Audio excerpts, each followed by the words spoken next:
In this video, I'll be talking about the role of ego in transforming your life with these characters as references. Let's get started. First things first, let's take a look at Isagi Yoichi. My guy was very altruistic at the beginning of the first episode and believed in team play as the way to success, which led him to give a naive pass to his teammate rather than scoring the goal by himself, and then his team lost. But after entering Blue Lock, although it took him some time, he changed his old ways, became an egoist, and this led him to become a much better player. Now, let's talk about Shoei Baro. This guy was already quite egoistic, but it just wasn't enough. In episode 17 of Blue Lock, he got completely dominated by Isagi and Nagi, so he had two choices. Either to feel the short-term sense of relief by passing to either of them for the team to win, or he could reawaken. The latter is what he did.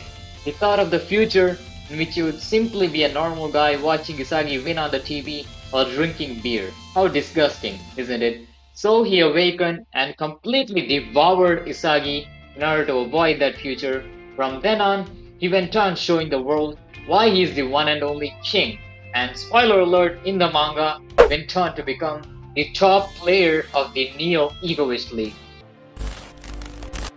Kageyama Tobio from Haikyuu had a similar problem. Although he was an egoistic setter, his junior high school teammates hated it.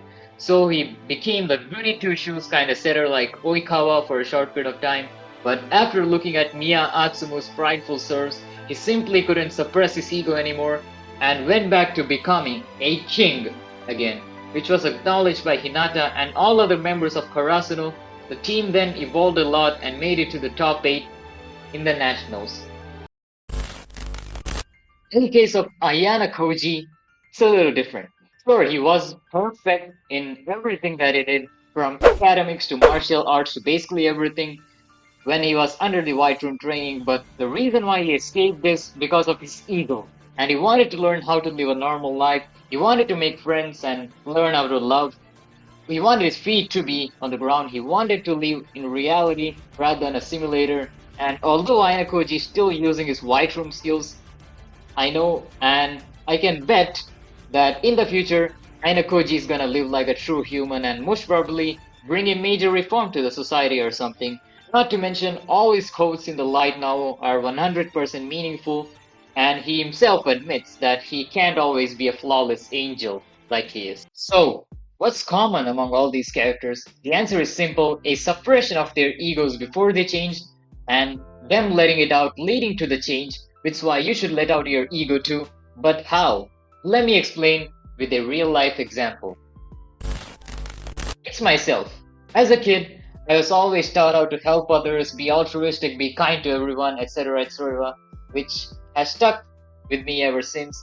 But I noticed how I simply dragged myself down due to suppressing my own ego. Every time I got bullied, every time I couldn't win a prize, every time I didn't do well on a test, all of them were simply the results of lacking an ego. But ever since I've embraced my ego rather than suppressing it, my life has been improving.